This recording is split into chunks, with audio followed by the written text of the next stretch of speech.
So hey everybody, it's Robot here for Vespa Motorsport, ScooterWest.com, part 4 of the mechanical restoration of a rally. And like I've apologized in some other videos, I'm sorry I'm not making a several hour restoration video on the scooter. I've been letting my lead tech, Scott, take charge with this one.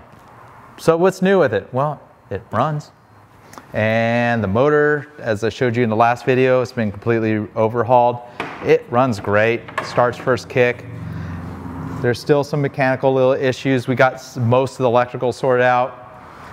The key was missing, so in here is the 2-position key from the 1977 to 1980 P200, and that key actually fits in there just fine, even though you can't get the original one, but it looks perfectly good. Lots of rubber bits to put on the scooter. Get the turn signals, a lot of cleanup. We're gonna probably cut and buff the whole entire frame, kind of bring out the shine, you know, in most of the frame. But the motor just pretty much looks like a stock motor, the way it, you know, it came from the factory for the most part. Still the original Femsatronic ignition system's working perfect on the scooter. Lots of other little things, like this taillight is breaking away from the rear frame. You can go in there and weld that very carefully without damaging too much of the paint. So with the front end, we just greased the fork bearings.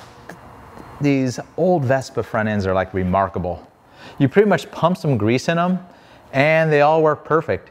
Even the dampener isn't even leaking. These original dampeners on them, they may not be the best suspension in the world, but they sure hold up to the test of time.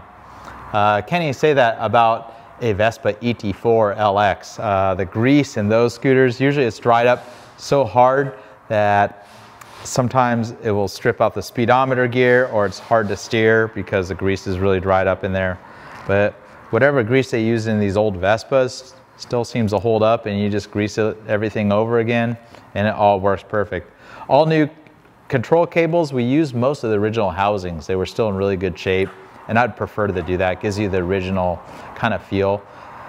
Of course, you could put newer Teflon line cables, but believe it or not, if you put brand new inners that are well greased, they feel very, very smooth. You don't feel much of the resistance. It's only slightly better with more modern cables.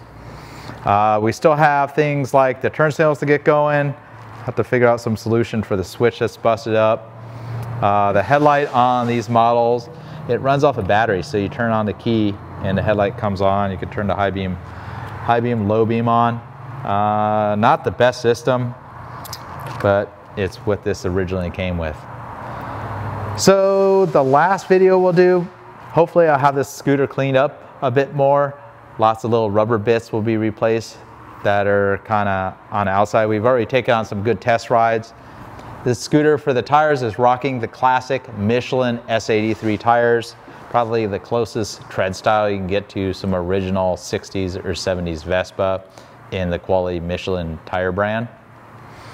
And that's pretty much where we're at with this project. This is a short one for you. Thanks for watching. Robot here from Vespa Motorsport and ScooterWest.com. Until next time, ride safe.